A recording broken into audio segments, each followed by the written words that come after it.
గత 12 సంవత్సరాలుగా జూబ్లీహిల్స్ రోడ్లపై ప్రయాణమంటేనే నరకయాతనే. అస్తవ్యస్తమైన రోడ్లు, గుంతలమయమైన దారులు, అంతులేని ట్రాఫిక్ జాములు. అసలు ఈ జూబ్లీహిల్స్ ఎప్పుడూ అభివృద్ధికి నోచుకోదేమోనని నిరాశలో మునిగిపోయారా?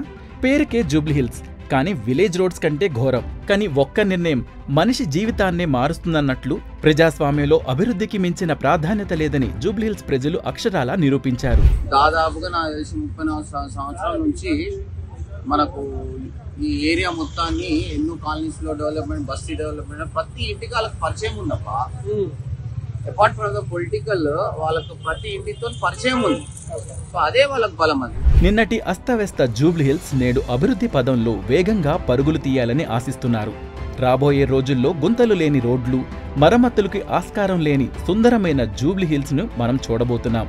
ఇది కేవలం ఉప ఎన్నికల ఫలితాల ప్రభావం. జూబ్లీహిల్స్ స్వరూపాన్నే సమూలంగా మార్చేస్తున్న ఈ గొప్ప మార్పుకు కారణం మీ ఒక్క ఓటు, మీ వివేకవంతమైన నిర్ణయం.